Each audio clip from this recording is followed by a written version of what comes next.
김선희가 영상을 재생하자 수진의 목소리가 울려 퍼진다. 치매 걸린 사람은 고마워할 줄도 몰라. 화면 속 수진이 친구들에게 자랑한다. 곧 요양원 보낼 거거든. 어차피 다 우리 거니까. 수진이 절규한다. 그만해요. 이건 불법 녹음이에요. 재근이 냉정하게 선언한다. 나는 치매가 아니다. 널 시험한 거다. 민석이 떨리는 목소리로 묻는다. 아버지 정말 치매가 아니신 거예요? 오늘 사연 시작하기 전에 구독과 좋아요는 무료니까 꼭 눌러주시고 댓글로도 응원해주세요. 저희에게 큰 힘이 됩니다. 서울 근교의 오래된 단독주택. 아침 8시가 조금 넘은 시간입니다. 퇴직한 검사 박재근은 거실 소파에 앉아 조선일보를 펼쳐들었습니다. 이미 한 번 읽은 신문이지만 다시 첫 페이지부터 천천히 훑어보기 시작했죠. 정치면, 경제면, 사회면까지 꼼꼼히 읽어내려가는 모습이 마치 중요한 판결문을 검토하는 것처럼 진지했습니다. 재근의 손가락은 여전히 안정적이었고 신문을 넘기는 소리도 규칙적이었습니다. 하지만 그가 읽고 있는 건 어제 이미 3번이나 본 기사였죠. 국정감사 관련 기사, 부동산 정책 변화, 그리고 고령화 사회 문제까지 모든 내용을 이미 외우고 있으면서도 그는 계속해서 같은 페이지를 응시했습니다. 부엌에서 설거지를 하던 며느리 수진이 고개를 돌려 재근을 바라봤습니다. 그녀의 입가에는 웃음이 걸려 있었지만 눈빛에는 미묘한 불편함이 스며들어 있었죠. 아버님, 오늘도 같은 기사 또 읽으시네요. 어제도 그러셨는데요. 수진의 목소리는 부드러웠지만 어딘가 억지스러운 친절함이 묻어났습니다. 수진은 49살 결혼한 지 20해가 넘었지만 여전히 시아버지 앞에서는 긴장했습니다. 특히 재근이 현직 검사였던 시절에는 더욱 그랬죠. 하지만 요즘 들어서는 그 긴장감이 다른 감정으로 바뀌어가고 있었습니다. 은근한 우월감과 함께 계산적인 시선이 생겨났거든요. 재근은 신문에서 눈을 떼지 않은 채 고개만 살짝 끄덕였습니다. 응, 그랬나? 기억이 잘 안 나네. 그의 대답은 어눌했고 마치 정말로 기억을 잃어가는 노인처럼 들렸죠. 하지만 재근의 눈은 여전히 예리했습니다. 신문을 읽는 척하면서도 수진의 표정 변화를 놓치지 않고 관찰하고 있었습니다. 재근은 속으로 생각했습니다. 30년간 법정에서 거짓말쟁이들을 상대해왔는데 이제 내 집이 법정이 되는군. 그리고 내가 피고가 되어버렸다. 그는 일부러 신문을 거꾸로 들어 올렸다가 다시 바로 잡았습니다. 수진이 그 모습을 놓치지 않고 지켜보고 있다는 걸 알고 있었거든요. 수진은 접시를 닦으며 중얼거렸습니다. 요즘 많이 깜빡깜빡하시네요. 병원에라도 한번 가보셔야 하는 거 아닌가 싶어요. 그녀의 말에는 걱정보다는 다른 무언가가 섞여 있었습니다. 마치 확신을 얻으려는 듯한 어조였죠. 실제로 수진은 최근 들어 재근의 변화를 관찰하며 나름대로의 계획을 세우고 있었습니다. 재근은 속으로 쓴웃음을 지었습니다. 바보가 된 척하면 다들 어떤 얼굴을 할까? 법정보다 무서운 건 가족의 본심이구나. 그는 신문을 다시 첫 페이지로 넘기며 같은 기사를 3번째 읽기 시작했습니다. 일부러 더 어눌하게 중얼거리면서 말이죠. 이 기사, 어제 봤나? 오늘 처음 보는 것 같은데. 재근의 연기는 완벽했습니다. 30년간 법정에서 단련된 그의 관찰력과 연기력이 지금 이 순간 빛을 발하고 있었죠. 그는 일부러 안경을 벗었다 쓰기를 반복하며 글씨가 잘 안 보인다는 듯이 눈을 찡그렸습니다. 수진은 설거지를 멈추고 재근을 다시 돌아봤습니다. 이번에는 걱정스러운 표정을 지었지만 그 안에 숨겨진 무언가가 번뜩였습니다. 정말 걱정이에요, 아버님. 민석이한테도 말해봐야겠어요. 그녀는 핸드폰을 꺼내 남편에게 메시지를 보냈습니다. 아버님 상태 정말 심각해진 것 같아. 빨리 와봐. 바로 그때 현관문이 열리며 아들 민석이 들어왔습니다. 법률사무소를 운영하는 그는 요즘 집에 자주 오지 않았는데 오늘따라 일찍 찾아온 것이 의외였습니다. 아버지, 안녕하세요. 민석의 인사는 형식적이었고 그의 시선은 재금보다는 수진에게 더 오래 머물렀습니다. 민석은 52살 아버지의 영향으로 법조인이 되었지만 검사가 아닌 변호사의 길을 택했습니다. 자신만의 사무소를 운영하며 나름대로 성공한 편이었지만 최근 경기 침체로 인해 사무소 운영에 어려움을 겪고 있었죠. 그래서인지 아버지의 재산에 대한 관심이 부쩍 늘어났습니다. 어머, 왜 이렇게 일찍 왔어요? 수진이 물어보자 민석은 소파에 앉으며 대답했습니다. 아버지 상태가 어떤지 보러 왔죠. 요즘 많이 이상하시다고 하던데요. 그의 목소리에는 걱정보다는 확인하려는 의도가 더 강했습니다. 재근은 여전히 신문을 보는 척하며 부부의 대화를 들었습니다. 그들의 말투에서 뭔가 계획적인 느낌이 들었죠. 마치 미리 짜고 온 것처럼 말입니다. 재근은 일부러 신문을 흔들며 소리를 냈습니다. 아, 이 글씨들이 왜 이렇게 흐릿하지? 아버님, 신문 재미있으세요? 민석이 일부러 큰 소리로 물어봤습니다. 재근은 고개를 들어 아들을 바라봤습니다. 민석이 언제 왔지? 아, 맞다. 방금 왔구나. 그의 대답에 민석과 수진은 의미심장한 시선을 주고받았습니다. 민석이 수진에게 작은 소리로 속삭였습니다. 정말 심각한 것 같네요. 이런 상태면. 그는 말을 끝까지 하지 않았지만 수진은 그의 의도를 충분히 이해했습니다. 두 사람 모두 재근이 듣지 못한다고 생각하며 노골적으로 대화를 나눴죠. 정적이 거실에 흘렀습니다. 텔레비전은 꺼져 있었고 시계 소리만 똑딱똑딱 울려 퍼졌죠. 재근은 신문을 접으며 가족들을 천천히 관찰했습니다. 30년간 법정에서 피고인들의 거짓말을 간파해온 그의 눈에는 지금 이 상황이 너무나 명확하게 보였습니다. 수진이 민석에게 다시 속삭였습니다. 맞죠? 정말 많이 이상해지셨어요. 어제도 그랬고 그제도 그랬어요. 같은 신문을 하루 종일 보시더라고요. 민석은 고개를 끄덕이며 아버지를 다시 바라봤습니다. 그의 눈빛에는 아들의 걱정보다는 기회를 엿보는 계산적인 시선이 있었습니다. 재근은 일부러 신문을 바닥에 떨어뜨렸습니다. 아이고, 손에 힘이 없네. 그가 신문을 줍기 위해 몸을 숙이자 민석이 재빨리 일어나 도와줬습니다. 아버지, 제가 해드릴게요. 하지만 그의 친절함 뒤에는 다른 의도가 숨어 있었습니다. 재근은 속으로 중얼거렸습니다. 치매 연기가 이 정도면 됐겠지. 이제 진짜 게임이 시작되는군. 검사로서 마지막 사건을 다루는 셈이다. 그는 다시 신문을 펼치며 넷째 번 같은 기사를 읽기 시작했습니다. 이번에는 더욱 집중하는 척하면서 일부러 입술을 움직여 소리 없이 중얼거렸습니다. 거실의 고요함 속에서 세 사람의 서로 다른 생각들이 교차했습니다. 재근의 예리한 관찰과 완벽한 연기, 수진과 민석의 계산적인 시선과 은밀한 계획, 그리고 이 모든 것의 시작을 알리는 조용한 무너짐이 서서히 진행되고 있었습니다. 진짜 치매가 아닌 가짜 치매, 그리고 그 뒤에 숨겨진 진실의 게임이 막 시작된 것입니다. 일주일이 지난 어느 저녁, 민석이 퇴근길에 집으로 들렀습니다.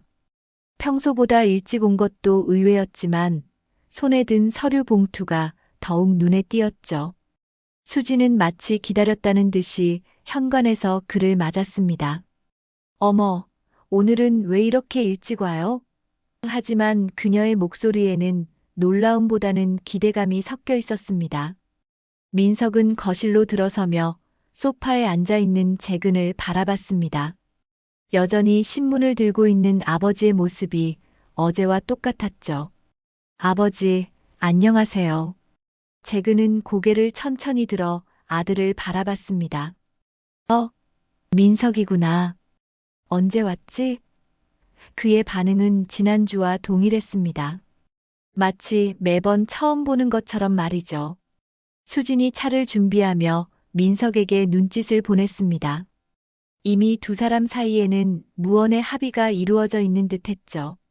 민석은 서류 봉투를 테이블 위에 놓으며 입을 열었습니다. 아버지, 오늘 중요한 이야기를 해야 할 것 같아요. 재근은 신문을 접으며 아들을 바라봤습니다. 무슨 이야기인데? 그의 목소리는 평소보다 더 느렸고 마치 집중하기 어려워하는 것처럼 들렸습니다. 민석은 아버지의 반응을 살피며 조심스럽게 말을 이어갔죠. 요즘 아버지 건강도 그렇고 혼자 계시기에는 여러 가지로 위험할 것 같아서요. 민석의 말에 수진이 고개를 끄덕이며 거들었습니다. 맞아요, 아버님. 요즘 깜빡깜빡 하시는 일이 너무 많아지셨어요. 어제도 가스레인지 켜놓고 깜빡하셨잖아요. 재근은 속으로 웃었습니다. 가스레인지 사건은 그가 일부러 연출한 것이었거든요.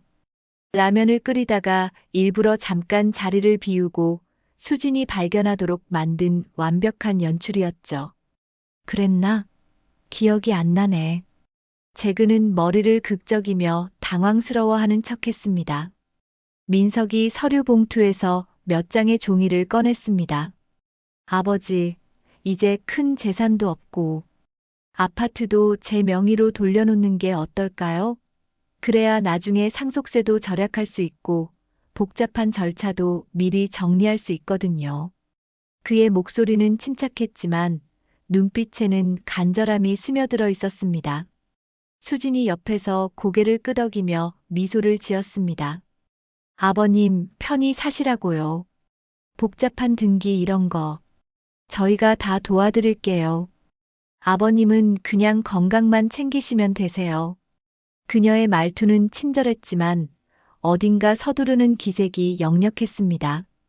재근은 서류를 받아들며 눈을 가늘게 뜨고 글씨를 들여다봤습니다. 이게 뭐지? 글씨가 잘 안 보이네. 실제로는 모든 내용을 정확히 파악하고 있었지만 그는 계속해서 어리둥절한 표정을 지었습니다. 부동산 소유권 이전 동의서, 은행 계좌 관리 위임장, 그리고 각종 재산 관련 서류들이 빼곡히 적혀 있었죠. 이건 아버지 명의로 되어 있는 집을 제 이름으로 바꾸는 서류예요. 요즘 부동산 세금도 많이 오르고 관리하기도 복잡하잖아요. 민석이 설명하자 재근은 고개를 끄덕였습니다. 하지만 속으로는 다른 생각을 하고 있었죠. 치매 연기가 이 정도면 됐겠지. 이제 본색을 드러내기 시작하는군. 수진이 재근 옆에 앉으며 부드럽게 말했습니다. 아버님, 저희가 나쁜 마음으로 하는 게 아니에요. 오히려 아버님을 위해서예요. 나중에 요양원 들어가시게 되면 비용도 많이 들고 그때 급하게 정리하는 것보다는 미리미리 준비하는 게 좋잖아요. 요양원이라는 단어가 나오자 재근의 눈에 미묘한 변화가 일었습니다. 하지만 그는 여전히 혼란스러워하는 척했죠. 요양원? 내가 요양원에 가야 하나? 그의 목소리에는 불안함이 섞여 있었습니다. 물론 연기였지만 말이죠. 민석이 재빨리 말을 이었습니다. 아니에요, 아버지. 지금 당장은 아니고요. 다만 나중을 대비해서 미리 준비해두는 거예요. 아버지도 아시잖아요. 요즘 치매 환자들이 얼마나 많은지. 그는 일부러 치매라는 단어를 강조하며 말했습니다. 재근은 허둥대는 척하며 서류를 이리저리 뒤적였습니다. 그래, 그럼 어디에 도장을 찍으면 되지? 그의 반응에 민석과 수진은 안도의 표정을 지었습니다.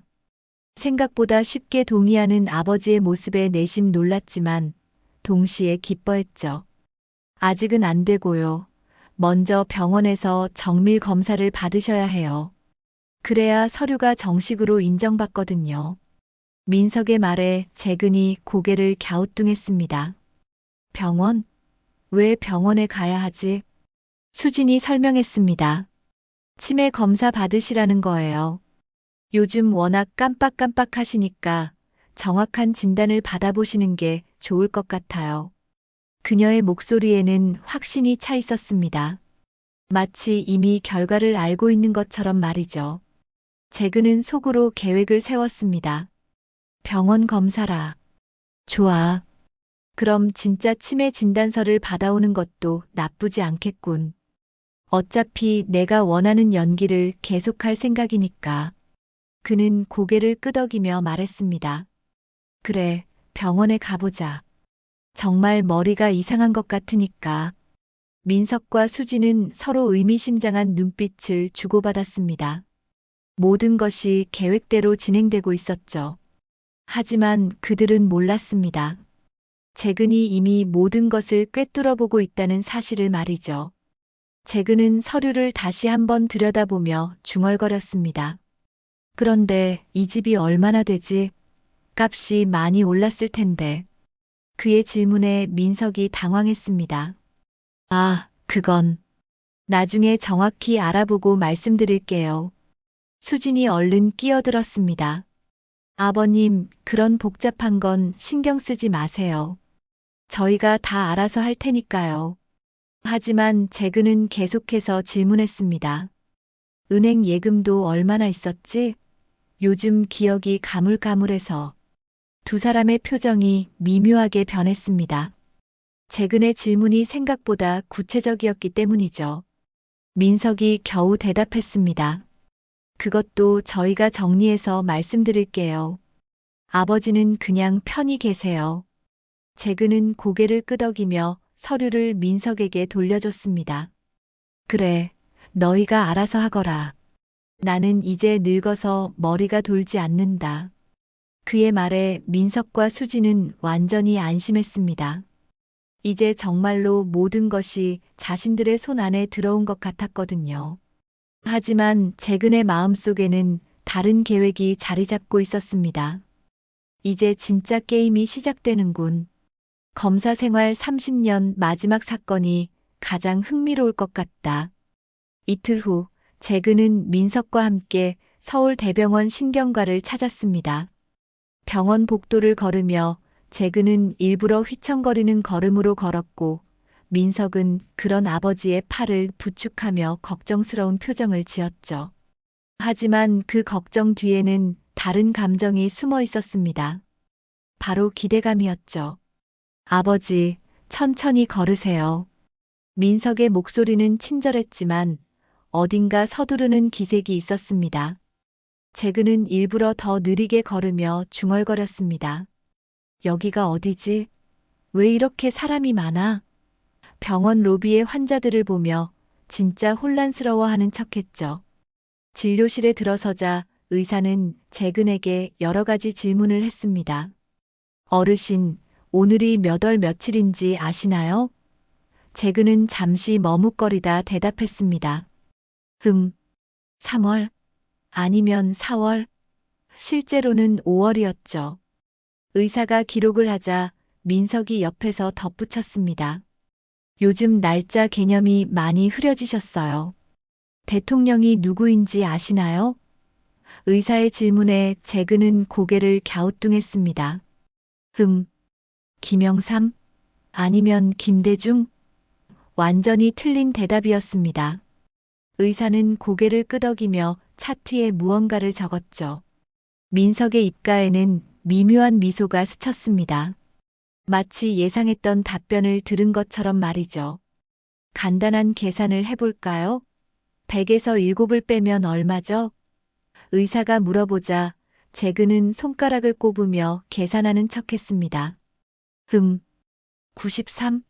아니면 92? 정답은 93이었지만 재근은 일부러 확신 없는 목소리로 대답했습니다. 의사는 계속해서 질문했죠. 그럼 그 다음은요? 재근은 더욱 헷갈리는 척했습니다. 잘 모르겠네요. 각종 인지능력 검사와 뇌 촬영을 마친 후 의사는 민석을 따로 불렀습니다. 아드님과 잠깐 상담을 해야겠습니다. 재근은 진료실 밖 의자에 앉아 기다렸습니다. 실제로는 문틈으로 새어나오는 대화를 모두 듣고 있었지만 말이죠. 아버님 상태가 생각보다 심각합니다. 초기 치매 증상이 뚜렷하게 나타나고 있어요. 단기 기억력 저하, 시공간 감각 혼란, 판단력 감퇴 등이 모두 확인됩니다. 의사의 말에 민석이 대답했습니다. 역시 그렇군요. 집에서도 많이 이상하다 싶었는데 치료는 가능한가요? 의사가 고개를 저었습니다. 완치는 어렵고 진행을 늦추는 정도입니다. 약물 치료와 함께 보호자의 세심한 관리가 필요해요. 민석의 목소리에는 슬픔보다는 안도감이 섞여 있었습니다. 그럼 앞으로 더 심해질 수도 있다는 말씀이시죠? 재근은 속으로 웃었습니다. 연기가 성공했군. 이제 공식적으로 치매 환자가 되었다. 30년 검사 생활에서 배운 연기력이 이런 곳에 쓰일 줄이야. 그는 일부러 진료실 문을 두드리며 들어갔습니다. 언제까지 기다려야 하지? 집에 가고 싶어요. 의사와 민석이 놀란 표정으로 그를 바라봤죠. 진단서를 받고 집으로 돌아가는 길 민석은 핸드폰으로 수진에게 전화를 걸었습니다. 여보, 진단 나왔어. 초기 치매래. 그의 목소리에는 억누른 기쁨이 가득했습니다. 정말? 의사가 확실하다고 했어? 수진의 목소리도 전화기 너머로 들렸습니다. 재근은 옆에서 멍하니 창밖을 바라보는 척했지만 모든 대화를 놓치지 않고 들었습니다. 응, 확실해. 앞으로 더 심해질 거라고 하더라고. 이제 모든 법적 절차가 가능해졌어. 민석의 말에 전화기 너머에서 수진의 웃음소리가 들렸습니다. 드디어, 이제 정말 끝났네. 재근은 속으로 씁쓸하게 웃었습니다. 내 아들과 며느리가 내 치매를 이렇게 기뻐하는구나. 집에 도착하자 수진이 현관에서 기다리고 있었습니다. 어떻게 나왔어요? 그녀의 질문에 민석이 진단서를 보여주며 말했습니다. 초기 치매 확진이래요. 이제 법적으로 모든 게 가능해졌어요. 두 사람은 재근이 안 보는 곳에서 의미심장한 미소를 주고받았습니다. 재근은 거실 소파에 앉으며 진단서를 다시 들여다봤습니다. 치매라. 그럼 내가 정말 바보가 된 건가? 그의 말에 수진이 다가와 어깨를 토닥였습니다. 아니에요, 아버님. 그냥 조금 기억력이 떨어지신 거예요. 약 드시면 괜찮아지실 거예요. 하지만 그녀의 눈빛에는 승리감이 번뜩였습니다. 그날부터 수진의 행동이 완전히 달라졌습니다. 재근이 낮잠을 자는 동안 그녀는 컴퓨터 앞에 앉아 명품 쇼핑몰 사이트를 뒤적거리기 시작했죠. 에르메스 가방, 샤넬 향수, 구찌 신발까지 장바구니에 수백만 원어치 상품들을 담아놓고 친구들에게 자랑 전화를 걸었습니다. 언니, 드디어 시아버지 치매 진단 나왔어. 수진의 목소리는 흥분으로 떨렸습니다. 정말? 그럼 이제 재산 정리 가능하겠네. 친구의 대답에 수진이 웃으며 말했습니다. 당연하지. 치매면 곧 요양원이고 그럼 강남 아파트는 내 거나 다름없지. 벌써 백화점에서 찍어둔 가방들이 있거든. 재근은 방문 틈으로 이 모든 것을 지켜봤습니다. 수진이 전화 통화하는 소리, 컴퓨터로 쇼핑하는 모습, 거울 앞에서 새 옷을 맞춰보는 모습까지. 그는 일부러 자주 화장실에 가는 척하며 수진의 행동을 관찰했죠. 이제 본색을 드러내기 시작하는군. 가면을 벗고 진짜 모습을 보여주고 있어. 며칠 후 재근은 비밀리에 옛 후배이자 변호사인 김선희에게 전화를 걸었습니다. 김선희는 재근이 검사 시절 함께 일했던 동료로 현재는 자신의 법무법인을 운영하고 있었죠. 선희야, 나 좀 도와줘야겠어. 아주 중요한 일이야. 선배님, 무슨 일이세요? 목소리가 이상하신데. 김선희의 목소리에는 걱정이 섞여 있었습니다. 재근은 조심스럽게 상황을 설명했습니다. 내가 치매 연기를 하고 있는데 가족들의 본심을 확인하고 싶어서 그래. 모든 걸 기록해줘. 나중에 법정에서 증거로 쓸 수 있도록 말이야. 김선희는 잠시 놀랐지만 곧 이해했습니다. 선배님다운 계획이시네요. 어떤 도움이 필요하신가요? 재근은 구체적인 계획을 설명했습니다. CCTV 설치와 녹음 장비, 그리고 법적 증거 수집을 부탁해. 나중에 모든 게 공개될 때 문제 없도록 완벽하게 준비해줘. 알겠습니다. 전문 업체를 통해서 최고급 장비로 설치하겠습니다. 법정에서도 인정받을 수 있는 수준으로요. 김선희의 대답에 재근이 만족스러워했습니다. 고마워. 그리고 한 가지 더 부탁이 있어. 그 다음 날 재근은 간병인을 구한다고 발표했습니다. 요즘 혼자 있기가 무서워서 말이야. 밤에 길을 잃을까봐 걱정도 되고. 민석과 수지는 오히려 좋아했습니다. 간병인이 있으면 자신들이 신경 쓸 일이 줄어들 테니까요. 좋은 생각이에요, 아버지. 전문 간병인을 구해드릴게요. 하지만 재근에게는 다른 계획이 있었습니다. 그는 김선희를 통해 특별한 간병인을 소개받았죠. 이명자라는 이름의 50대 여성으로 실제로는 사립탐정 출신이었습니다. 간병인 자격증도 있고 경험도 풍부했지만 그녀의 진짜 역할은 따로 있었죠. 이명자가 집에 온 첫날, 수지는 그녀에게 여러 가지를 주의시켰습니다. 아버님이 요즘 치매가 오셔서 말씀이 앞뒤가 안 맞을 때가 많아요. 이상한 말씀하셔도 너무 진지하게 받아들이지 마세요. 그냥 적당히 맞장구만 쳐주시면 돼요. 명자는 고개를 끄덕이며 대답했습니다. 네, 알겠습니다. 치매 환자분들 많이 돌봐봤거든요. 하지만 명자는 이미 재근으로부터 모든 상황을 브리핑받은 상태였습니다. 그녀의 임무는 수진과 민석의 행동을 몰래 촬영하고 녹음하는 것이었죠. 재근은 명자에게 작은 목소리로 말했습니다.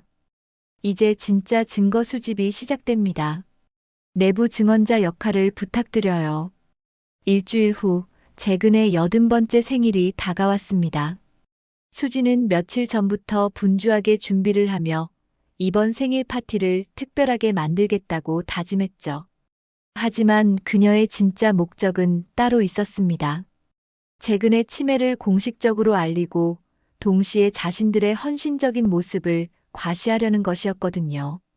아버님, 이번 생일은 정말 크게 해드릴 거예요.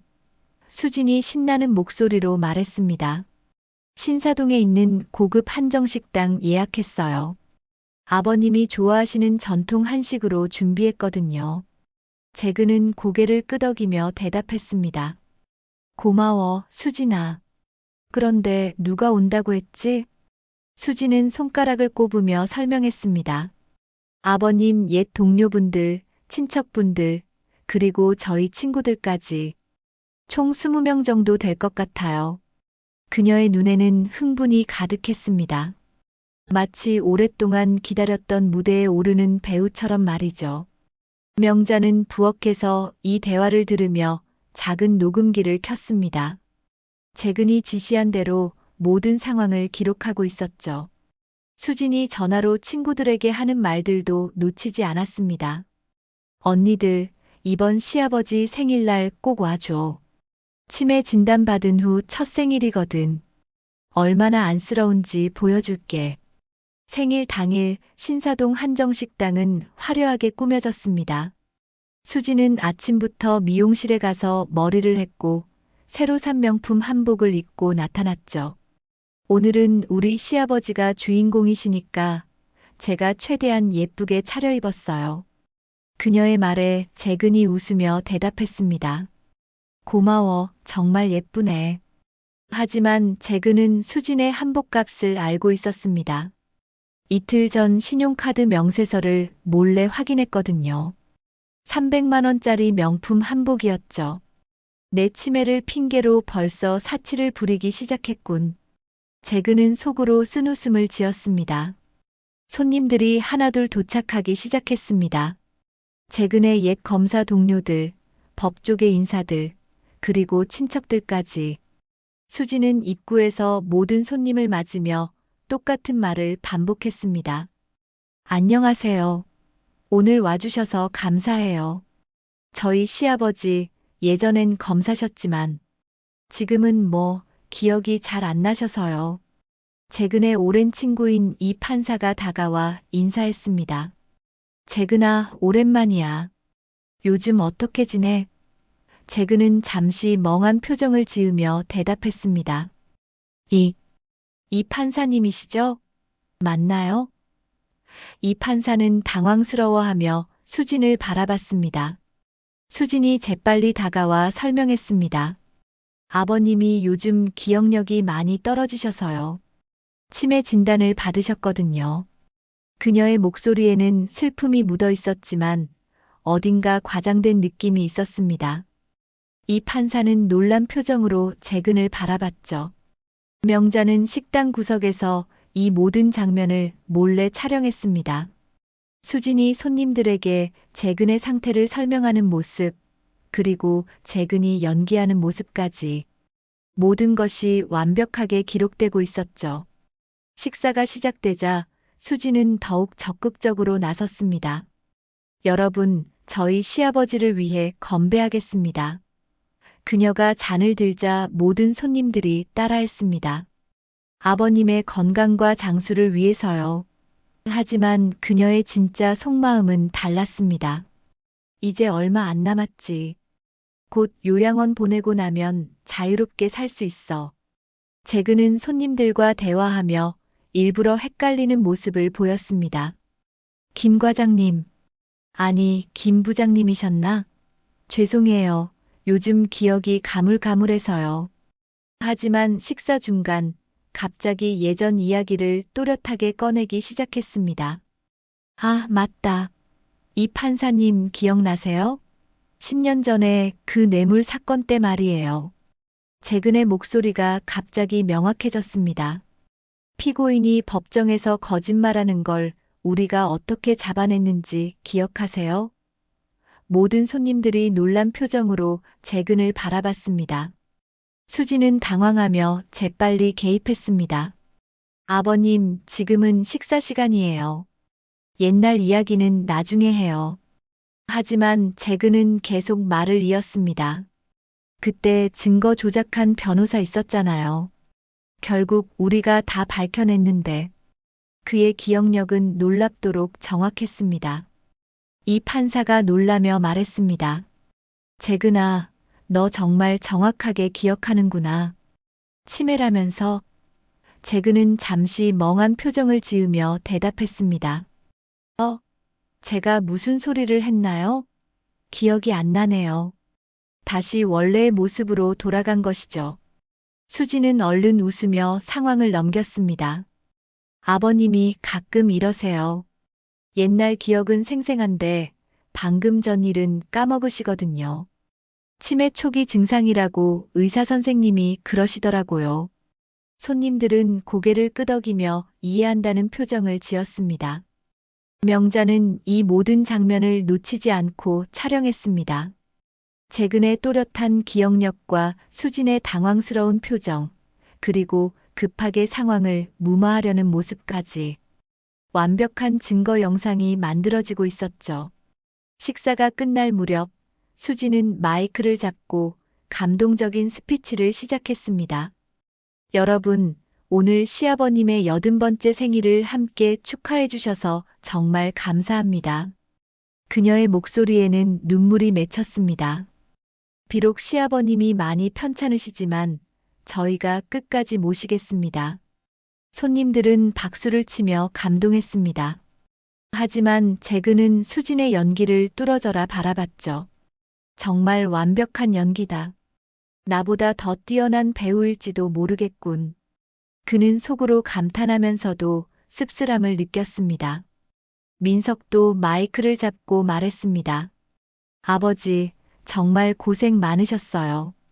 앞으로 저희가 더 잘 모시겠습니다. 하지만 그의 눈빛에는 진심보다는 의무감이 더 강했습니다. 재근은 이 모든 것을 지켜보며 마음속으로 중얼거렸습니다. 이제 정말로 가면을 완전히 벗었구나. 파티가 끝나고 집으로 돌아오는 길, 재근은 명자에게 작은 소리로 물어봤습니다. 오늘 모든 게 잘 기록됐나요? 명자는 고개를 끄덕이며 대답했습니다. 네, 완벽합니다. 특히 수진 씨가 손님들에게 설명하는 부분과 아버님이 갑자기 또렷해지셨을 때의 반응까지 모두 담았어요. 재근은 만족스러운 표정을 지었습니다. 이제 다음 단계로 넘어갈 때가 되었군요. 그는 창밖을 바라보며 계속 말했습니다. 오늘 파티에서 확인했어요. 이들이 얼마나 완벽하게 연기하는지, 그리고 얼마나 계산적인지 말이에요. 수진과 민석은 뒷자리에서 오늘 파티에 대해 만족스러워했습니다. 정말 완벽했어, 여보. 모든 사람들이 우리가 얼마나 헌신적인지 봤을 거야. 수진의 목소리에는 성취감이 가득했습니다. 이제 다음 단계만 남았네. 요양원 알아봐야겠어. 재근은 이 대화를 들으며 속으로 웃었습니다. 요양원이라. 과연 누가 그곳에 가게 될까? 그의 계획은 아직 끝나지 않았습니다. 오히려 이제부터가 진짜 시작이었죠. 생일 파티가 끝난 지 사흘 후 민석과 수진은 드디어 결정적인 행동에 나섰습니다. 그들은 아침부터 서류를 정리하며 오늘이야말로 모든 것을 마무리하는 날이라고 다짐했죠. 재근은 거실에서 평소처럼 신문을 읽고 있었지만 실제로는 두 사람의 동향을 예의주시하고 있었습니다. 여보, 오늘 꼭 끝내자. 수진이 민석에게 속삭였습니다. 더 이상 미룰 수 없어. 아버님 상태가 언제 더 나빠질지 모르잖아. 민석도 고개를 끄덕이며 서류 봉투를 꺼냈습니다. 응, 법무사도 오늘 중으로 처리하라고 했어. 치매 진단서가 있으니까 문제 없을 거야. 재근은 신문 위로 살짝 눈을 들어 그들을 바라봤습니다. 두 사람의 표정에는 긴장감과 흥분이 동시에 드러나 있었죠. 마치 오랫동안 기다렸던 보물상자를 드디어 열게 된 것처럼 말입니다. 명자는 부엌에서 설거지를 하는 척하며 작은 카메라를 작동시켰습니다. 재근이 지시한 대로 오늘의 모든 과정을 빠짐없이 기록해야 했거든요. 특히 재근이 서류에 도장을 찍는 순간은 절대 놓치면 안 되는 중요한 장면이었습니다. 아버지, 잠깐 시간 좀 내주세요. 민석이 재근에게 다가갔습니다. 오늘 중요한 서류 처리를 해야 해서요. 재근은 신문을 접으며 고개를 끄덕였습니다. 무슨 서류인데? 그의 목소리는 평소보다 더 느리고 어눌했습니다. 수진이 거실 테이블 위에 서류들을 펼쳐놓기 시작했습니다. 부동산 소유권 이전 동의서, 은행 계좌 관리 위임장, 그리고 각종 재산 관련 서류들이 가지런히 정렬되었죠. 아버님, 이제 그냥 도장만 찍으시면 돼요. 재근은 서류들을 들여다보며 눈을 가늘게 뜨고 글씨를 읽으려 했습니다. 이게 뭐지? 글씨가 너무 작아서 잘 안 보이네. 그는 일부러 안경을 벗었다 쓰기를 반복하며 혼란스러워하는 척했습니다. 실제로는 모든 내용을 정확히 파악하고 있었지만 말이죠. 민석이 참을성 있게 설명했습니다. 아버지, 이건 집 소유권을 제 이름으로 옮기는 서류예요. 세금 문제도 있고 나중에 복잡해질 수 있어서 미리 정리하는 거거든요. 그의 목소리에는 자신감이 넘쳤습니다. 마치 이미 모든 것이 자신의 것이 된 듯한 확신이 있었죠. 그리고 이건 은행 계좌 관리 권한을 저희에게 위임하시는 서류예요. 수진이 덧붙였습니다. 아버님이 깜빡깜빡 하시니까 저희가 대신 관리해드리는 게 안전하잖아요. 그녀의 말투는 친절했지만 어딘가 서두르는 기색이 역력했습니다. 재근은 서류를 이리저리 뒤적이며 중얼거렸습니다. 이게 내 집 서류인가? 그런데 왜 민석이 이름으로 바꾼다는 거지? 그의 질문에 민석과 수지는 잠시 당황했습니다. 예상보다 구체적인 질문이었거든요. 아버지, 걱정하지 마세요. 그냥 명의만 바뀌는 거예요. 아버지는 계속 여기서 사시는 거고요. 민석이 재빨리 설명했습니다. 다만 법적으로는 제가 관리하는 거죠.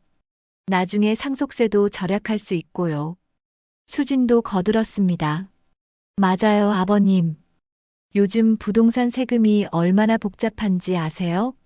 저희가 대신 처리해드리는 게 훨씬 편하실 거예요. 그녀는 재근의 손에 도장을 쥐어주며 말했습니다. 재근은 도장을 받아들고 잠시 머뭇거렸습니다.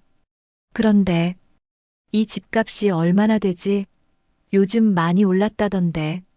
그의 질문에 민석의 표정이 미묘하게 변했습니다. 그건 정확히는 모르겠어요. 나중에 알아봐서 말씀드릴게요. 하지만 재근은 계속 질문했습니다. 그럼 은행에 돈은 얼마나 있었지? 예금 통장도 어디 뒀는지 기억이 안 나네. 수진이 조금 짜증스러운 표정을 지으며 대답했습니다. 아버님, 그런 복잡한 건 신경 쓰지 마세요. 저희가 다 알아서 할 테니까요. 명자는 부엌에서 이 모든 대화를 녹음하며 긴장했습니다. 재근의 질문들이 점점 구체적이어서 민석과 수진이 당황하는 모습이 역력했거든요. 하지만 동시에 그들이 재근의 질문을 대충 넘어가려는 모습도 선명하게 드러나고 있었습니다. 자, 아버지. 여기 세 곳에 도장 찍어주시면 돼요. 민석이 서류의 특정 부분을 가리키며 말했습니다. 재근은 허공을 멍하니 바라보다가 천천히 도장을 내려찍기 시작했습니다. 첫 번째 도장이 찍히자 수진의 얼굴에 안도의 표정이 스쳤습니다. 두 번째 도장을 찍을 때 재근은 잠시 멈추며 말했습니다. 이게 정말 맞는 건가? 뭔가 불안해서. 하지만 민석이 재빨리 대답했습니다. 아버지, 걱정 마세요.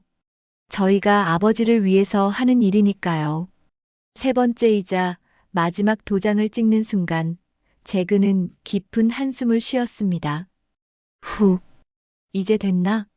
민석과 수지는 서로 의미심장한 눈빛을 주고받으며 만족스러워했습니다. 네, 아버지. 이제 끝났어요. 드디어. 수진이 작은 소리로 외쳤습니다. 하지만 재근이 듣지 못했다고 생각했던 그 말을 명자의 녹음기가 또렷하게 잡아냈죠.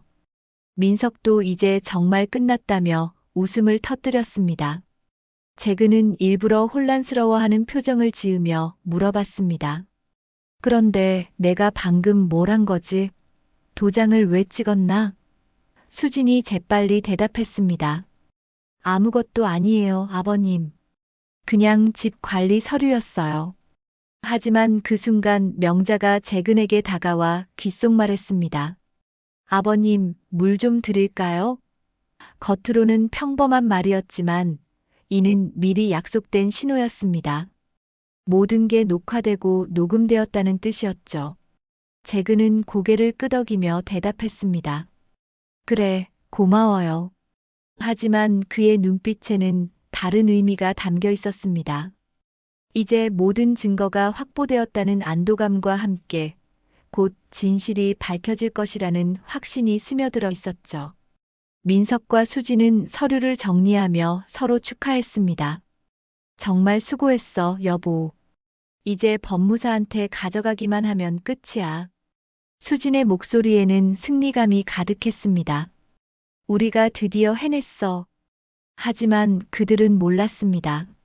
재근이 이미 김선희 변호사를 통해 진짜 유언장을 작성해 두었다는 사실을, 그리고 오늘의 모든 과정이 완벽하게 기록되어 법적 증거로 활용될 예정이라는 사실을 말이죠.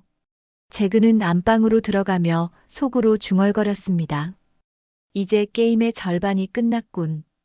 곧 진짜 심판이 시작될 것이다.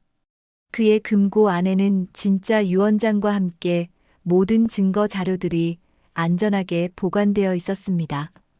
명자는 부엌에서 재근에게 작은 소리로 보고했습니다. 모든 게 완벽하게 기록되었습니다. 이제 공개하실 건가요? 재근은 고개를 저으며 대답했습니다. 아직 아니야.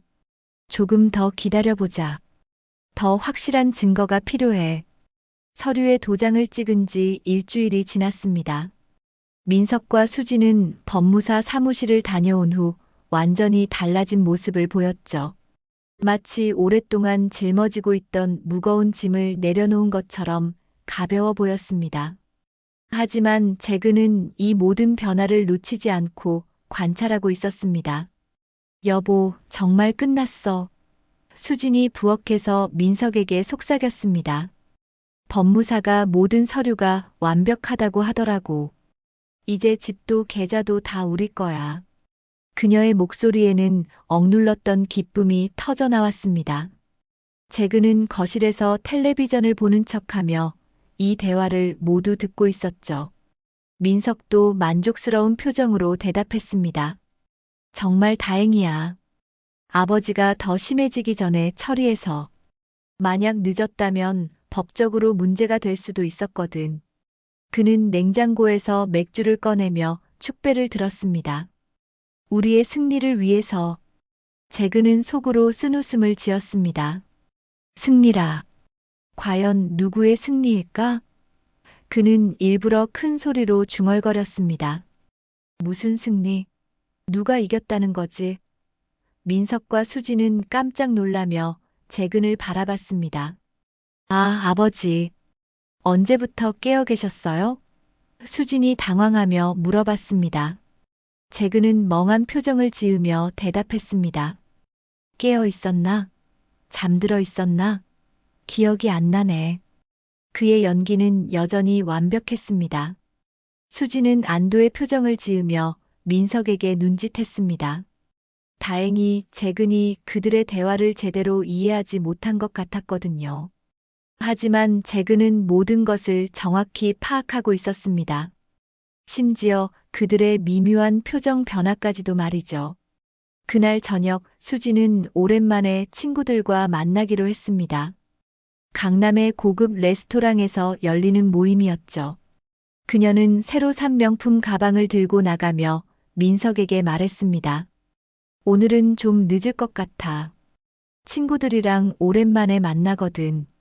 재근은 수진이 나간 후 명자에게 작은 소리로 말했습니다. 오늘 밤이 중요한 시간이 될 것 같습니다. 수진이 친구들에게 무슨 말을 할지 궁금하네요. 명자는 고개를 끄덕이며 녹음 장비를 점검했습니다. 한편 레스토랑에서 수진은 친구들 앞에서 자랑스럽게 말하기 시작했습니다. 언니들, 드디어 해냈어. 그녀의 목소리에는 흥분이 가득했습니다. 시아버지 집이랑 재산 모두 우리 명의로 넘어왔어. 친구들이 놀라며 박수를 쳤습니다. 정말? 어떻게 그렇게 빨리 처리했어? 수지는 우쭐해하며 설명했습니다. 치매 진단서가 있으니까 쉬웠지. 시아버지가 아무것도 모르시거든. 도장만 찍어달라고 하니까 그냥 찍으시더라고. 와, 정말 대단해. 그럼 이제 완전히 자유로워진 거네. 친구 중 한 명이 부러워하며 말했습니다. 수지는 자신만만하게 대답했습니다. 당연하지. 이제 시아버지 눈치 보면서 살 필요 없어. 곧 요양원 보낼 거거든. 요양원 비용도 만만치 않을 텐데. 다른 친구가 걱정스럽게 물어봤습니다. 수지는 웃으며 대답했습니다. 그건 시아버지 돈으로 하지 뭐. 어차피 다 우리 거니까. 그리고 요양원 보내고 나면 집도 팔 수 있어. 이 모든 대화가 수진도 모르는 사이에 녹음되고 있었습니다. 재근이 미리 김선희 변호사를 통해 전문 장비를 준비해뒀거든요. 수진의 가방 안에 몰래 넣어둔 소형 녹음기가 모든 것을 기록하고 있었죠. 그날 밤 늦게 재근은 비밀리에 김선희 변호사에게 전화를 걸었습니다. 명자가 망을 보는 동안 재근은 안방에서 조용히 통화했죠.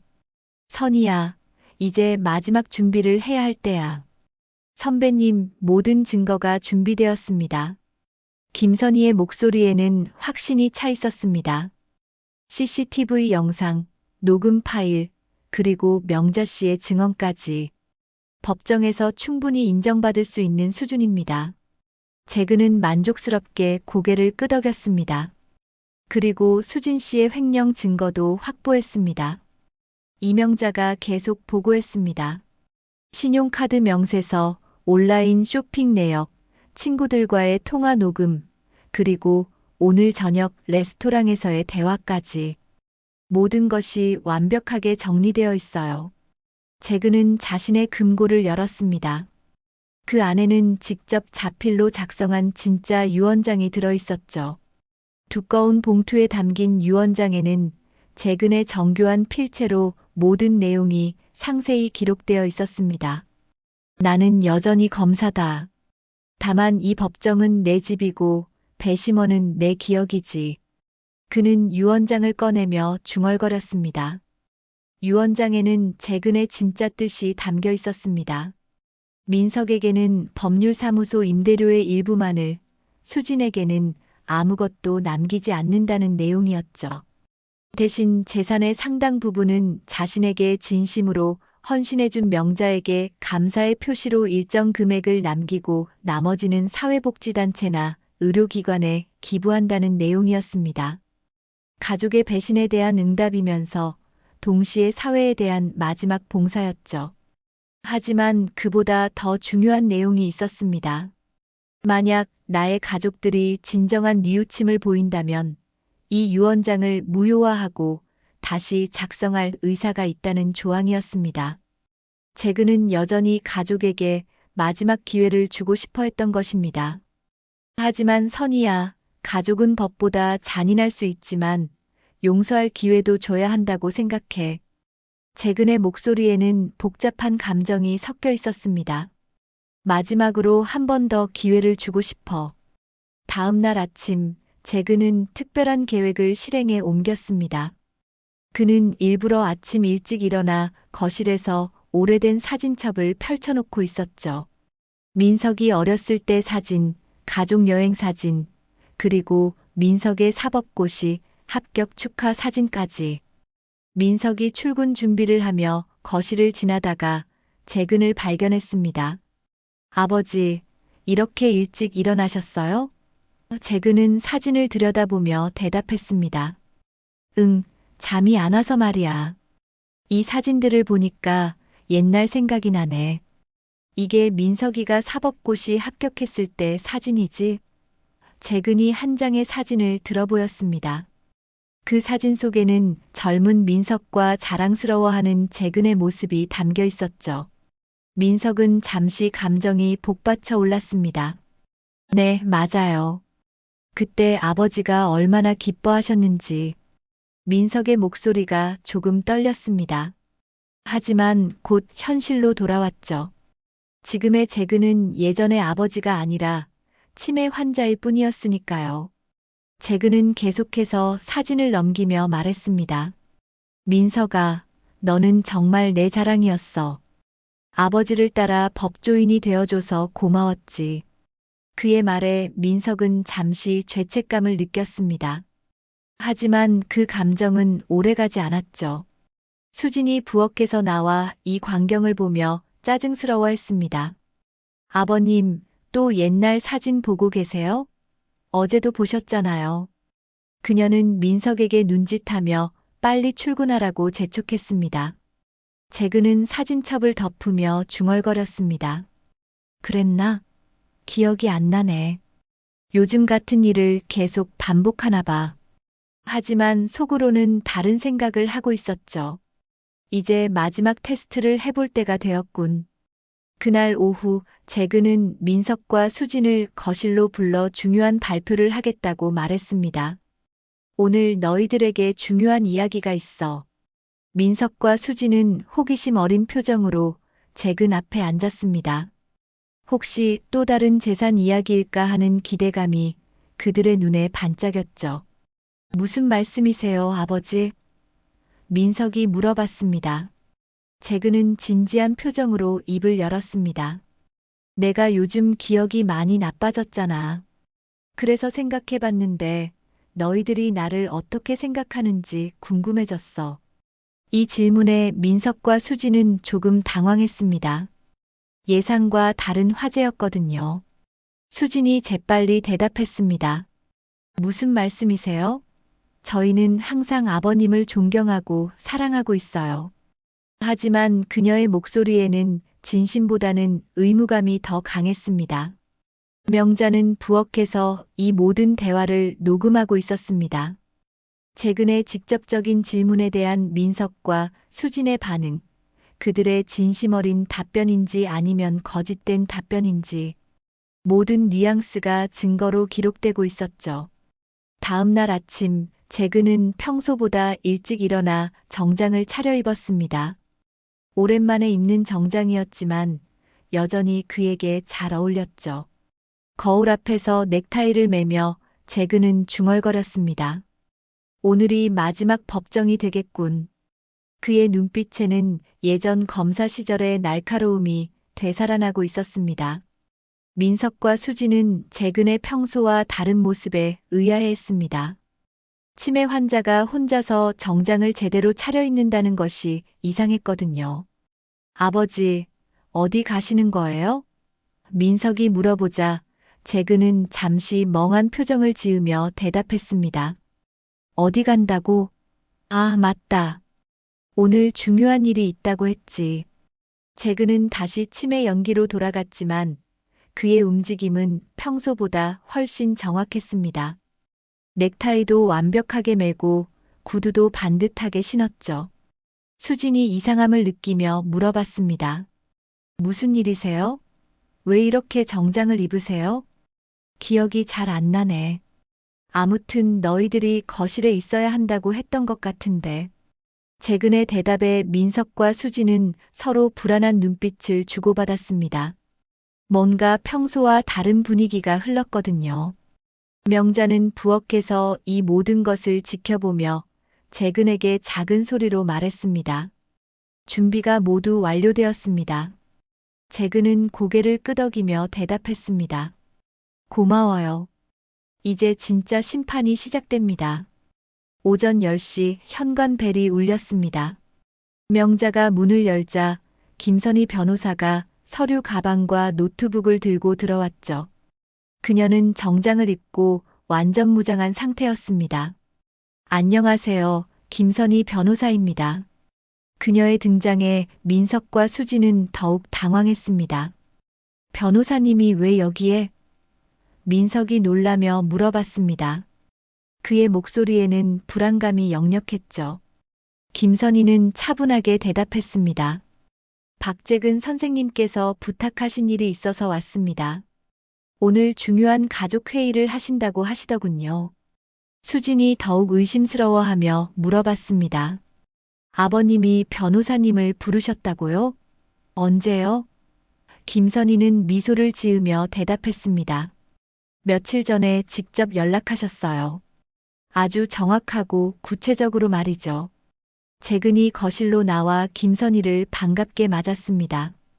선희야, 왔구나. 고생했어. 그의 목소리는 평소보다 훨씬 또렷했고 김선희를 부르는 호칭도 너무나 자연스러웠습니다. 민석과 수지는 이상함을 느끼기 시작했죠. 아버지, 변호사님을 어떻게 아세요? 민석이 조심스럽게 물어봤습니다.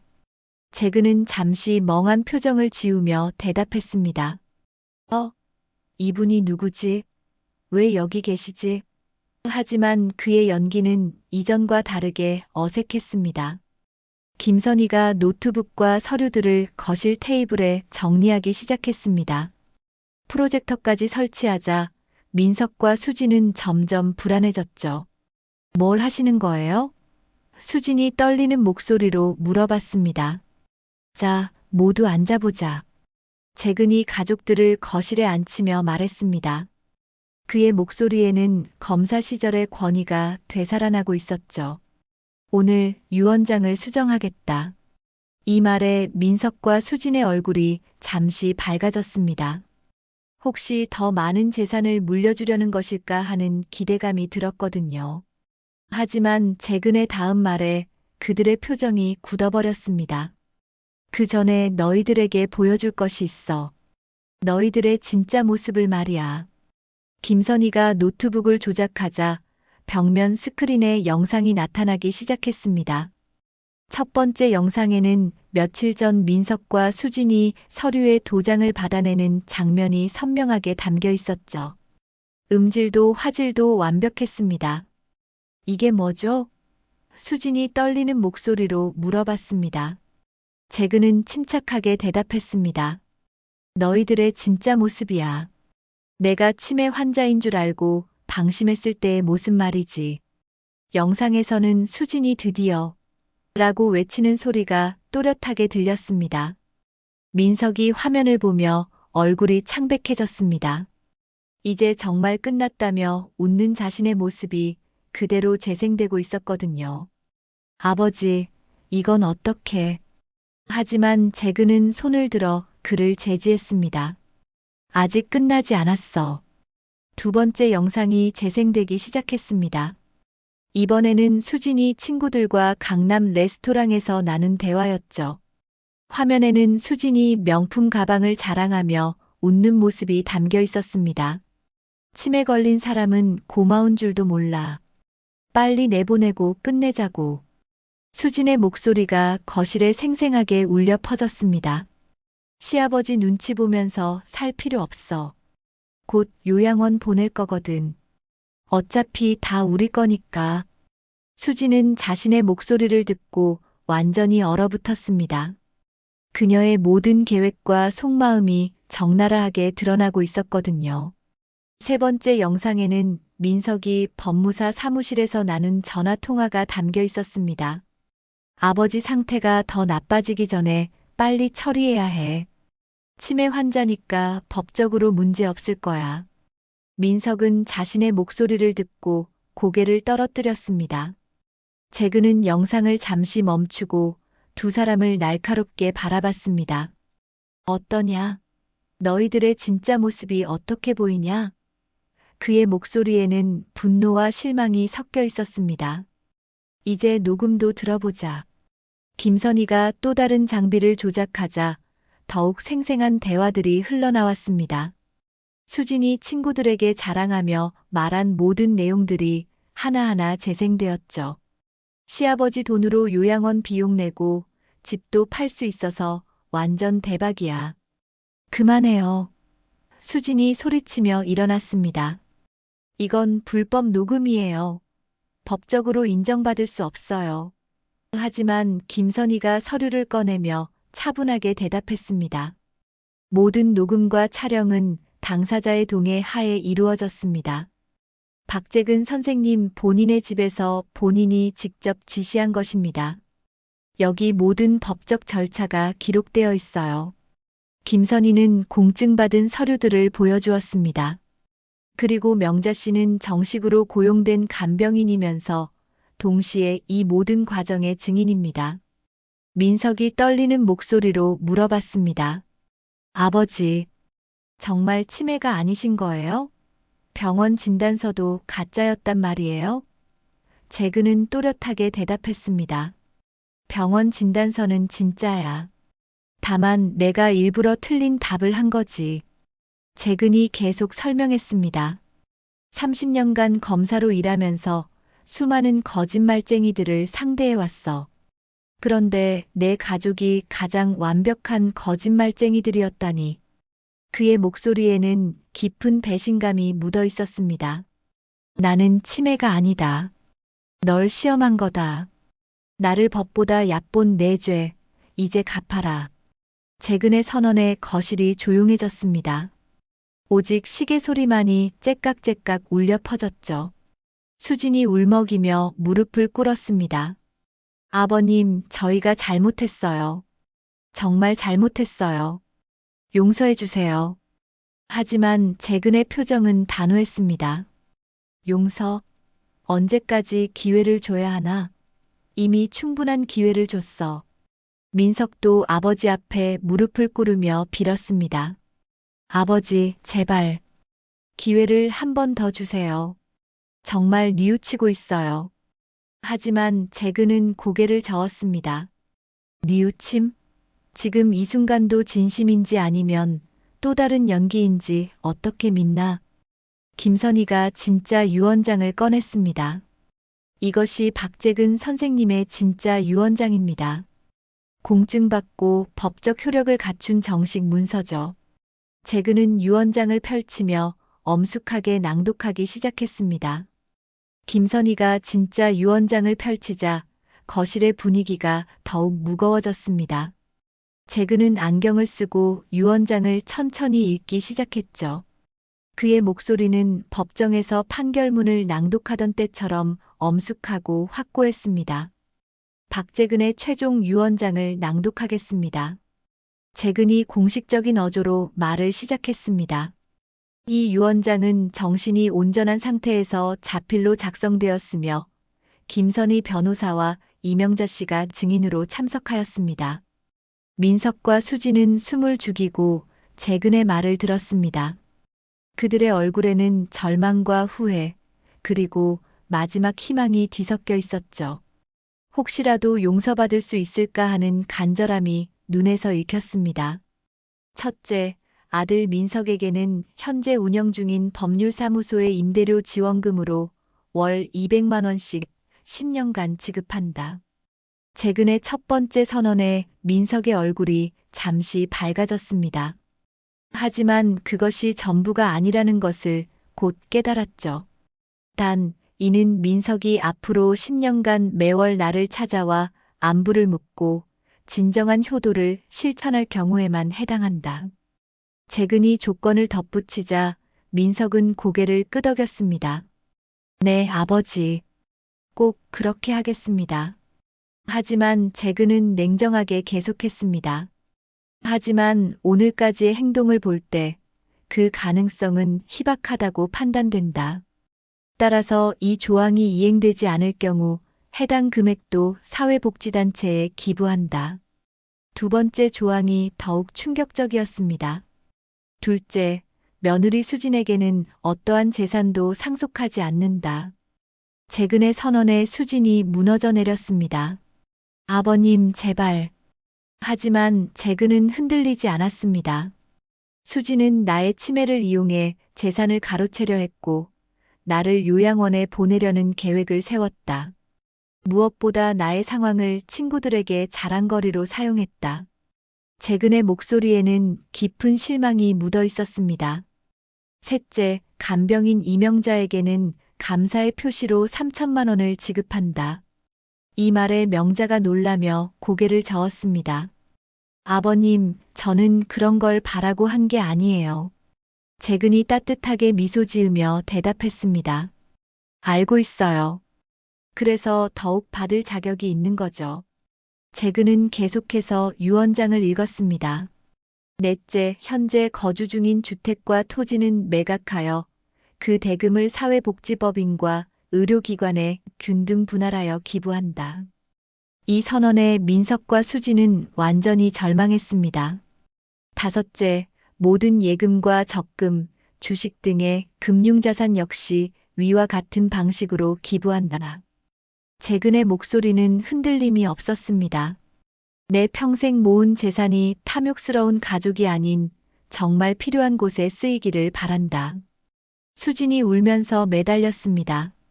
아버님, 정말 잘못했어요. 다시 기회를 주세요. 앞으로는 정말 잘할게요. 하지만 재근은 고개를 저었습니다. 기회는 이미 여러 번 줬어. 하지만 너희는 그때마다 탐욕을 선택했지. 민석도 절규하며 빌었습니다. 아버지, 제가 잘못했습니다. 정말 뉘우치고 있어요. 제발 용서해 주세요. 재근은 아들을 바라보며 말했습니다. 민석아, 너는 내가 가장 자랑스러워했던 아들이었어.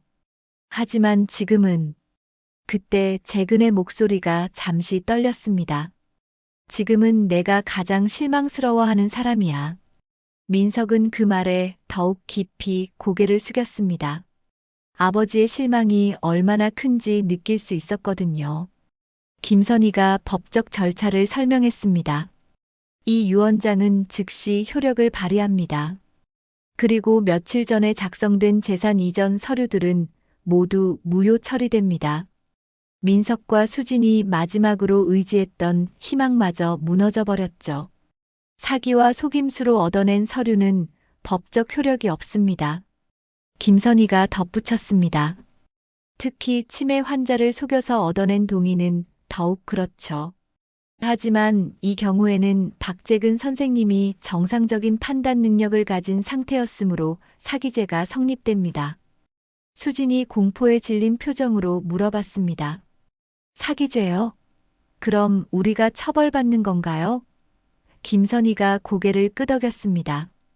충분히 가능합니다.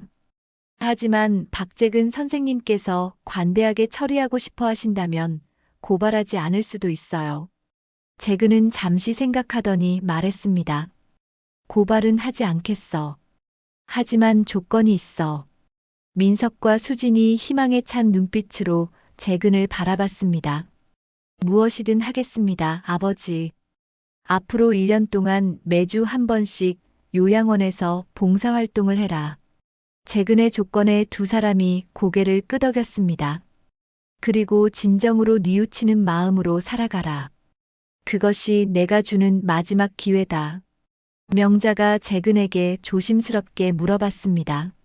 아버님, 정말 괜찮으세요? 가족분들과 이렇게 헤어지시는 게. 재근은 쓸쓸하게 미소 지으며 대답했습니다. 가족이라는 이름으로 서로를 속이며 사는 것보다는 나아요. 며칠 후 재근은 정말로 조용히 기차를 타고 시골로 떠났습니다. 명자도 함께였죠. 기차 창밖으로 흘러가는 풍경을 바라보며 재근은 중얼거렸습니다. 진짜 치매가 오기 전까지는 내 정신 내가 지킨다. 새로운 마을에 정착한 재근은 작은 집을 얻어 명자와 함께 평범한 일상을 시작했습니다.